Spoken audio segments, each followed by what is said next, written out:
Vice President Pence, Secretary of State Tillerson, members of the Cabinet, General Dunford, Deputy Secretary Shanahan, and Colonel Duggan. Most especially, thank you to the men and women of Fort Myer and every member of the United States military at home and abroad.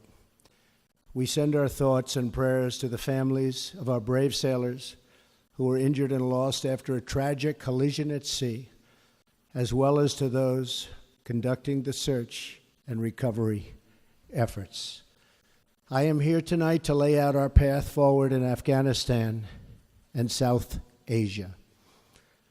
But before I provide the details of our new strategy, I want to say a few words to the service members here with us tonight, to those watching from their posts, and to all Americans listening at home. Since the founding of our republic, our country has produced a special class of heroes whose selflessness, courage, and resolve is unmatched in human history. American patriots from every generation have given their last breath on the battlefield for our nation and for our freedom. Through their lives, and though their lives were cut short, in their deeds they achieved total immortality. By following the heroic example of those who fought to preserve our republic, we can find the inspiration our country needs to unify, to heal, and to remain one nation under God. The men and women of our military operate as one team with one shared mission and one shared sense of purpose. They transcend every line of race, ethnicity, creed, and color to serve together and sacrifice together in absolutely perfect cohesion. That is because all service members are brothers and sisters. They're all part of the same family. It's called the American family. They take the same oath, fight for the same flag, and live according to the same law. They are bound together by common purpose, mutual trust, and selfless devotion to our nation and to each other. The soldier understands what we as a nation too often forget, that a wound inflicted upon a single member of our community is a wound inflicted upon us all. When one part of America hurts, we all hurt. And when one citizen suffers an injustice, we all suffer together. Loyalty to our nation demands loyalty to one another. Love for America requires love for all of its people. When we open our hearts to patriotism, there is no room for prejudice, no place for bigotry, and no tolerance for hate. The young men and women we send to fight our wars abroad deserve to return to a country that is not at war with itself at home. We cannot remain a force for peace in the world if we are not at peace with each other. As we send our bravest to defeat our enemies overseas, and we will always win, let us find the courage to heal our divisions within. Let us make a simple promise to the men and women we ask to fight in our name, that when they return home from battle, they will find a country that has renewed the sacred bonds of love and loyalty that unite us together as one. Thanks to the vigilance and skill of the American military and of our many allies throughout the world, horrors on the scale of September 11th and nobody can ever forget that, have not been repeated on our shores. But we must acknowledge the reality I am here to talk about tonight, that nearly 16 years after September 11th attacks, after the extraordinary sacrifice of blood and treasure, the American people are weary of war without victory. Nowhere is this more evident than with the war in Afghanistan, the longest war in American history, 17 years. I share the American people's frustration. I also share their frustration over a foreign policy that has spent too much time, energy, money, and most importantly, lives, trying to rebuild countries in our own image instead of pursuing our security interests above all other considerations. That is why, shortly after my inauguration, I directed Secretary of Defense Mattis and my national security team to undertake a comprehensive review of all strategic options in Afghanistan and South Asia. My original instinct was to pull out, and historically, I like following my instincts. But all my life, I've heard that decisions are much different when you sit behind the desk in the Oval Office. In other words, when you're President of the United States. So I studied Afghanistan in great detail and from every conceivable angle. After many meetings over many months, we held our final meeting last Friday at Camp David with my cabinet and generals to complete our strategy. I arrived at three fundamental conclusions about America's core interests in Afghanistan. First, our nation must seek an honorable and enduring outcome worthy of the tremendous sacrifices that have been made, especially the sacrifices of lives. The men and women who serve our nation in combat deserve a plan for victory. They deserve the tools they need and the trust they have earned to fight and to win. Second, the consequences of a rapid exit are both predictable and unacceptable. 9/11, the worst terrorist attack in our history, was planned and directed from Afghanistan because that country was ruled by a government that gave comfort and shelter to terrorists. A hasty withdrawal would create a vacuum that terrorists, including ISIS and Al-Qaeda, would instantly fill, just as happened before September 11th. And as we know, in 2011, America hastily and mistakenly withdrew from Iraq. As a result, our hard-won gains slipped back into the hands of terrorist enemies. Our soldiers watched as cities they had fought for and bled to liberate and won were occupied by a terrorist group called ISIS. The vacuum we created by leaving too soon gave safe haven for ISIS to spread, to grow, recruit, and launch attacks. We cannot repeat in Afghanistan the mistake our leaders made in Iraq. Third and finally, I concluded that the security threats we face in Afghanistan and the broader region are immense. Today, 20 U.S. designated foreign terrorist organizations are active in Afghanistan and Pakistan, the highest concentration in any region, anywhere in the world. For its part, Pakistan often gives safe haven to agents of chaos, violence, and terror.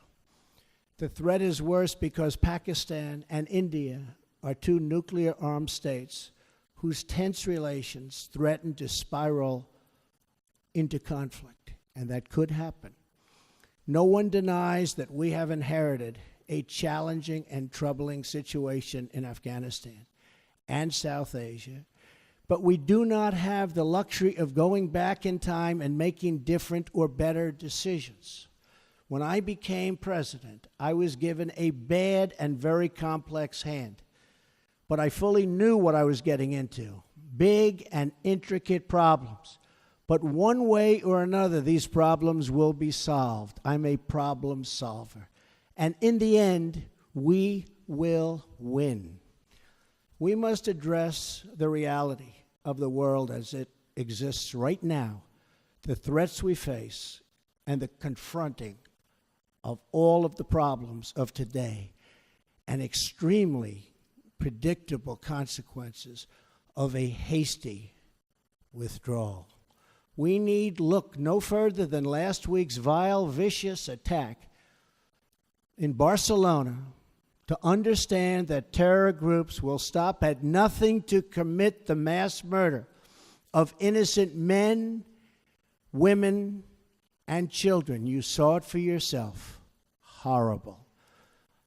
As I outlined in my speech in Saudi Arabia 3 months ago, America and our partners are committed to stripping terrorists of their territory, cutting off their funding, and exposing the false allure of their evil ideology. Terrorists who slaughter innocent people will find no glory in this life or the next. They are nothing but thugs and criminals and predators and, that's right, losers.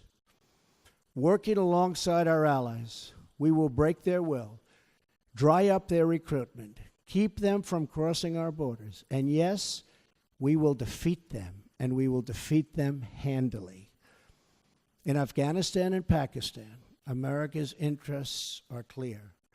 We must stop the resurgence of safe havens that enable terrorists to threaten America, and we must prevent nuclear weapons and materials from coming into the hands of terrorists and being used against us or anywhere in the world, for that matter. But to prosecute this war, we will learn from history. As a result of our comprehensive review, American strategy in Afghanistan and South Asia will change dramatically in the following ways.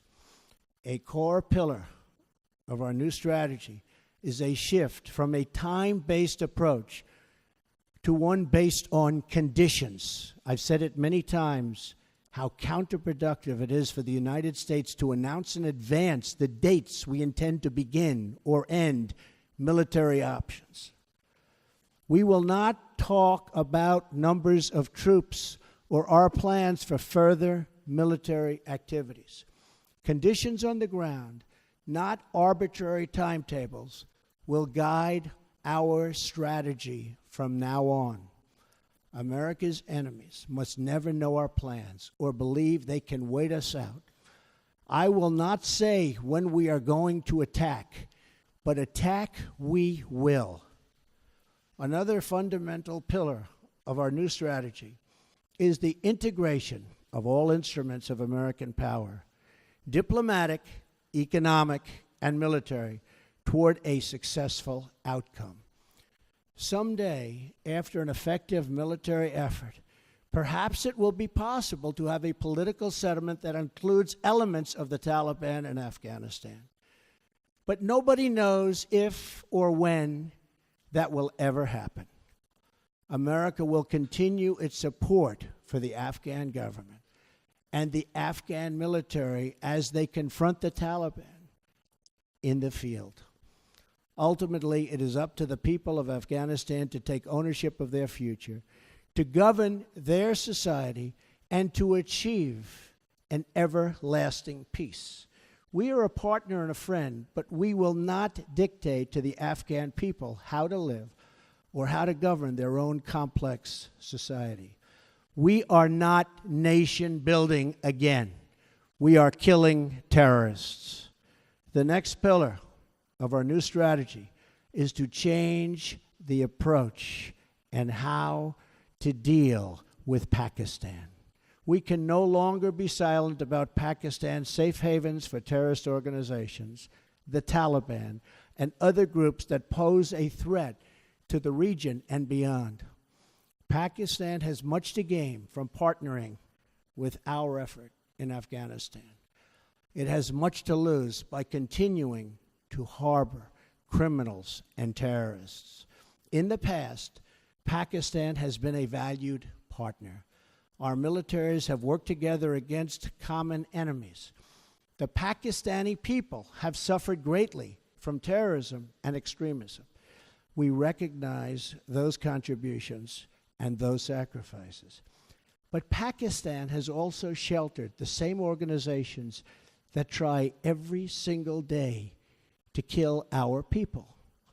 We have been paying Pakistan billions and billions of dollars. At the same time, they are housing the very terrorists that we are fighting. But that will have to change, and that will change immediately.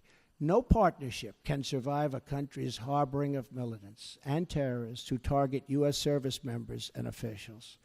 It is time for Pakistan to demonstrate its commitment to civilization, order, and to peace. Another critical part of the South Asia strategy for America is to further develop its strategic partnership with India, the world's largest democracy and a key security and economic partner of the United States. We appreciate India's important contributions to stability in Afghanistan, but India makes billions of dollars in trade with the United States, and we want them to help us more with Afghanistan, especially in the area of economic assistance and development. We are committed to pursuing our shared objectives for peace and security in South Asia and the broader Indo-Pacific region. Finally, my administration will ensure that you, the brave defenders of the American people, will have the necessary tools and rules of engagement to make this strategy work and work effectively and work quickly. I have already lifted restrictions the previous administration placed on our warfighters that prevented the Secretary of Defense and our commanders in the field from fully and swiftly waging battle against the enemy. Micromanagement from Washington, D.C. does not win battles. They are won in the field, drawing upon the judgment and expertise of wartime commanders and frontline soldiers, acting in real time with real authority and with a clear mission to defeat the enemy. That's why we will also expand authority for American armed forces to target the terrorist and criminal networks that sow violence and chaos throughout Afghanistan. These killers need to know they have nowhere to hide, that no place is beyond the reach of American might and American arms. Retribution will be fast and powerful as we lift restrictions and expand authorities in the field. We are already seeing dramatic results in the campaign to defeat ISIS, including the liberation of Mosul in Iraq. Since my inauguration, we have achieved record-breaking success in that regard. We will also maximize sanctions and other financial and law enforcement actions against these networks to eliminate their ability to export terror. When America commits its warriors to battle, we must ensure they have every weapon to apply swift, decisive, and overwhelming force. Our troops will fight to win. We will fight to win. From now on, victory will have a clear definition: attacking our enemies, obliterating ISIS, crushing al-Qaeda, preventing the Taliban from taking over Afghanistan, and stopping mass terror attacks against America before they emerge. We will ask our NATO allies and global partners to support our new strategy with additional troop and funding increases in line with our own. We are confident they will. Since taking office, I have made clear that our allies and partners must contribute much more money to our collective defense, and they have done so. In this struggle, the heaviest burden will continue to be borne by the good people of Afghanistan and their courageous armed forces. As the Prime Minister of Afghanistan has promised, we are going to participate in economic development to help defray the cost of this war to us. Afghanistan is fighting to defend and secure their country against the same enemies who threaten us. The stronger the Afghan security forces become, the less we will have to do. Afghans will secure and build their own nation and define their own future. We want them to succeed, but we will no longer use American military might to construct democracies in faraway lands or try to rebuild other countries in our own image. Those days are now over. Instead, we will work with allies and partners to protect our shared interests.